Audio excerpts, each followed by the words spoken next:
All right, so today we're gonna diagnose a zone in your sprinkler system that just isn't working.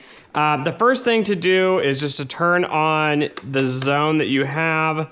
So turn it on manually at the box, and then let it run and go out in the yard and start to look for wet spots in the yard. I go and look at every single head. I look around them to see if the water's pooling there.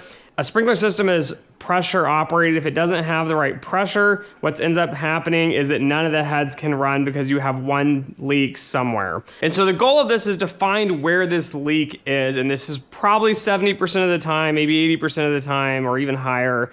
It's gonna be a water leak, something with our piping here. Now remember, we do have valves, we do have wiring, we'll get to that in a second, but often if you find a wet spot in your yard, look for the head. Your head might look like this. So this one was hit with a mower. You can see it has some cut marks. Again, it's missing the actual head part. If this is leaking, often what happens is water will just come out and it will just slowly run off into the dirt around it. And you won't see any of the heads running. It's just because one head is broken. If it's a busted head, again, go turn the water off. So turn that system off, go back out, take off that bad head, and then put a good head on, and then try it again and see if that is gonna fix your issue. Now, something else that occurs often is you'll walk around and you'll find a wet spot around a head, but the head looks perfectly good like the other heads. First thing I do is I actually go to grab the head and pull up. Sometimes they just come off. It can come unscrewed, but more specifically, like this example here, this one's broken. So this was hit with like a car tire or like a mower tire. Again, nothing chopped up or damaged the head itself, but you'll break out this. Again, the simple way to fix this is get a nipple extractor, put this in here and unscrew the broken piece. You should be able to still use the head, and then you're gonna have to go back into the ground and extract out the bottom part of the nipple if you're using nipples here. If you're using funny hose, it has a similar system. The only difference is this isn't rigid. You would have a hard piece of plastic with a flexible hose and another hard piece of plastic, and you just need to replace that head. Okay, the other issue is if all your heads look fine, but they're still not running, look for that water spot somewhere in the yard. Walk around your zone itself and look for wet spots. Because what happens often is there'll be a crack in your PVC. Even I've had fittings fail. So these get chemically bonded in with PVC glue. It technically is a weld, but what happens is sometimes just the purple glue, which you're used to seeing here, so you can see here, like on these have the purple glue when they're glued together. Sometimes that fitting leaks and it just slowly leaks and you have a leak here. If you have a fitting that's bad, you're going to have to come and chop out that section. You're gonna have to use connectors to put it back in and fix that spot. Now, I will tell you as well, even though you're walking around the zone, start to walk between the zone and wherever the valve is itself. The reason being is often there's a lot of line that goes to the zone, and depending on how your system's set up, your valves might be close to the zone or the valves might be really far away. If there is a break in that lateral line somewhere, you'll want to find that and you're gonna have to fix that issue. All right, so if you've checked your sprinkler heads, you've checked the lines, you don't see any sort of issues there in the water, you might want to go back and check other parts because there might be a leak between your master valve and your regular valve. Again, we're always searching for wet dirt somewhere, wet flooded valve boxes. It's an indication there's a fail point somewhere in a valve or a connector or a fitting or something. Look around for that. You might find a break somewhere in here between the master valve and your zone valves as well, and that would impact the pressure. If that was the case, though, typically all of your zones would have issues because water would be coming to each zone independently.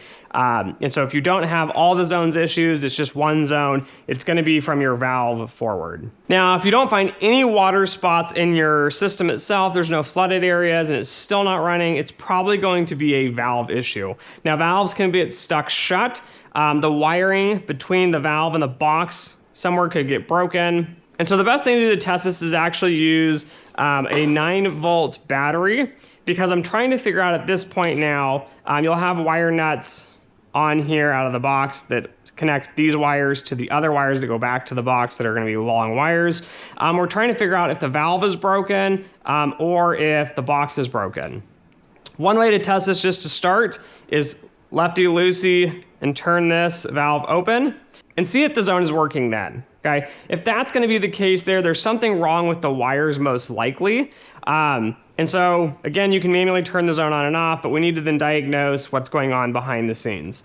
And it could be a failed solenoid, which is this piece, and you can actually just unscrew these. And you can get new solenoids at like the big box stores or online. And that is an often simple fix here. Now these can get stuck open, they can get stuck closed and have issues, but again, if you manually loosen it and it works, it's probably just gonna be the solenoid, just replace that. Now one more thing to test though before you get a new solenoid is sometimes it's a good solenoid, but the wires are broke somewhere in the middle, underground where you cannot see them or find them. And so what we're gonna do is just test this, and what you would do is you'd have your wire nuts. And again, these would tie the valve into the sprinkler system box here. And so once these are in the box and you take off your caps, what we're going to do is we're gonna use a 9-volt battery to test to see if this itself is working. If this is working, it means we have a break in the wire line somewhere in the ground between the valve and the box itself. So I don't know if you guys are gonna be able to hear this, but let's give it a shot. It doesn't matter which one you put on which side of the battery, just grab a 9-volt battery and put them on each side and listen for the click.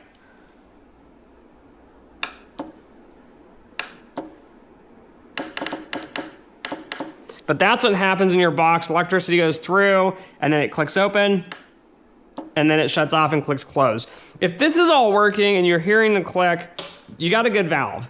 You might have a leaky part in here, but the symptoms for this will probably be a little bit different. You might have some seepage and flow, but when this goes on, you should see the zone operating and running. And so if this is working, what we're gonna have the issue with now is that we know that this is good, the valve is good, the sprinkler lines are good, and now we know there's an issue between the wire, the other set of wires that will be sitting here, back to the box. All right, so now before we go running back and trying to run wire now from the valve all the way to the box, sometimes just one zone goes out on the box. And so this is easier and quicker to do, and I've had this problem in the past. What you're gonna do is you're gonna undo the zone that's causing problems. In this case, it's zone 2. And you might only have one common, because often you daisy chain together all the commons and there's just one going in here. So this might already just be stuck. But you would undo your zone 2 and you would move your zone 2 to something like zone 3. And if you already have a wire there, you can take it out. If you have an empty slot like zone 9 over here, you could try this as well and put this one in. And then we would switch it to manual zone, set up zone 9 in this case, hit run, and then go see if it works. If this is working, you've got just a bad zone 2 here. And then I just tend to keep the box and just run it on zone 9 or whatever and reprogram it. If you've ran out of zones, you have nowhere else to do it, you're probably just gonna have to get a new box, which is unfortunate, but it's much, much easier than replacing the wire between the valve and the box itself. Now, if you switch it to a new zone, it's still not working. We've really narrowed it down that the wire that's between the valve and the box is bad. It is too much work to pull out the old wire, I'll tell you that. The best approach to this now is you're gonna have to get new wire.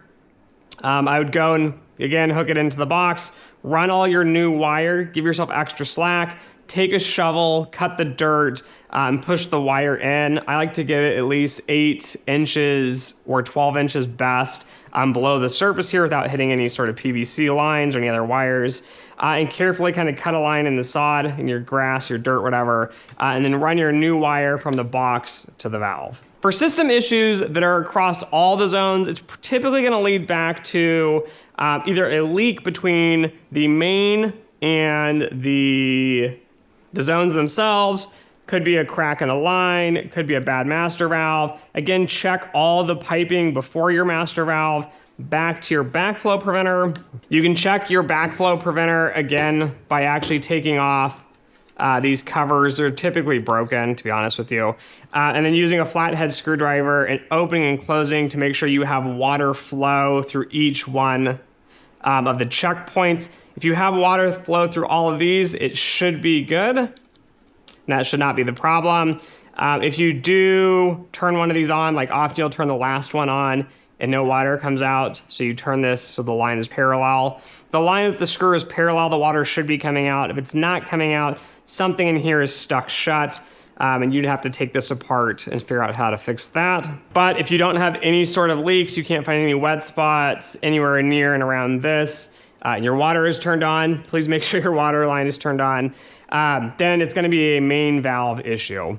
And so we'll test the main valve the same way we did the other valves.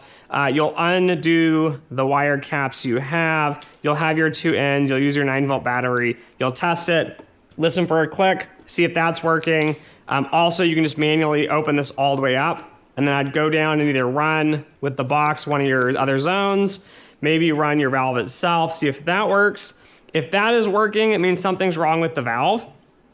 And as we talked about, there could be a break in the wire between the master valve and the box. If we did the 9-volt test and this is working, but the rest of the sprinkler system works when you manually open it, that means you do have a break in the wire from your master valve to your box, or you could have an issue with the master valve slot here. Now you can't kind of jump around the master valve and hook it to another one. If you need to patch this and kind of jerry-rig it for the time being, you can just turn this a quarter turn-ish. Make sure it's open enough that the other, like a zone is running. So turn a zone on here, and then loosen this until you hear the water flow through. If you get too much, it will leak out. So make sure you got it, probably just a quarter turn like it says on the top. You can hear the water flow through. If that works, you can jerry-rig it for the time being, but I'm gonna tell you, you're gonna need to fix this valve itself. And again, doing the click test, if you're not hearing a click, it could just be the solenoid. So you can go and get a new solenoid, but it could also be that there's some other sort of wire problem between the box and the solenoid itself. I will tell you, these solenoids tend to go out. You can go buy them at the big box stores, or you can buy them online and replace them. Often just the electronics fail and they go out themselves. The other option is if this is working and clicking, but you're having sort of leakage or it's stuck or whatever, you can take apart the valve and try to fix it. I find it's often best just to cut out a chunk and put a new valve in and just call it a day. It's faster, it's easier, it'll save you a bunch of time. If you're a homeowner like myself, I will sometimes take these apart and clean out all the rubber little pieces inside and put it back together. So that should be most of the problems that could occur with your system and how to diagnose your issues. Again, figuring out whether it's a zone issue or a full system issue. If it's zone, target on the zone, work on leaks, go back to electronics, try to diagnose that. If it's a full system issue, again, look at all the water lines from your master valve to your zones, and then all the way back through your backflow preventer. Again, making sure your water is on. You can also make sure you have no cracks and leaks in your yard before the main valve. Sometimes you have a crack here, and that's going to create issues in flooding, so check out that. If you don't have any flooding again, but there's a full system issue, it's probably either a bad box or a bad master valve. So anyways, I hope you guys found this helpful. Don't forget to like, share, and subscribe. And as always, until next time.